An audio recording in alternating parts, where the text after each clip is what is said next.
Վարչապետ Նիկոլ Փաշինյանը Facebook-յան տեսանյութ է հրապարակել Հովանավանքում մեր աղոթքները կտրիչ Ներսիսյանը պաշտոնական հաղորդագրությամբ համարել է պղծություն, պղծությունը դա չէ, այլ այն, որ կաթողիկոսի գահ զբաղեցրած անձը կուսակրոնության ուխտ է խախտել եւ որոշ տեղեկություններով երեխաներ ունի։ Մենք շարունակելու ենք մեր աղոթքները Հովանավանքում, հետո նաեւ Մայրաթոռում, ասել է վարչապետը։ Ադրբեջանական պատվիրակություններն այցելելու են Հայաստան, հայկական պատվիրակություններն Ադրբեջան, ասել է Ազգային ժողովի նախագահ Ալեն Սիմոնյանը ճեպազրույցի ընթացքում եւ հավելել կան հարցեր, որոնք պետք է քննարկվեն, մասնավորապես գերիների պահվող անձանց մասին է հարցը։ Նրա խոսքով այնուամենայնիվ շփումները շարունակվելու են եւ խորացվելու։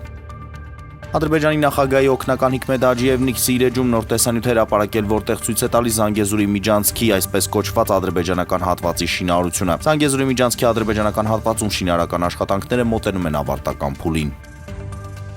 Նախագահ Վահագն Խաչատրյանի հրամանագրով գեներալ-մայոր Հայկ Բաբայանն ազատվել է ոստիկանության զորքերի հրամանատար ոստիկանության պետի տեղակալի պաշտոնից։ Մամուլում տարածվող տեղեկությունների համաձայն Բաբայանը կնշանակվի ոստիկանության գվարդիայի հրամանատար։ Fox News-ը գրում է, որ Ուկրաինայի վերաբերյալ նախագահ Թրամփի երբեմն կոշտ դիրքորոշումը վերջին շաբաթներին փոքր-ինչ մեղմացել է, ինչն արտահայտվել է ռազմական օգնության ձգձգման զորքերի դուրսբերման եւ Ռուսաստանի նկատմամբ ռետորաբանության մեղմացման մեջ։ Այս փոփոխությունը դաշնակիցներին ստիպում է կասկածի տակ դնել նրա վերջնական նպատակը, գրում է պարբերականը։ Նախագահ Թրամփի տոնն Ուկրաինայի նկատմամբ վերջին շաբաթներին կտրուկ մեղմացել է անցած ամիս Ռուսաստանի նախագահ Վլադիմիր Պուտինի վրա ճնշում գործադրելու կոշտ արտահայտություններից մինչև չմիջամտել է։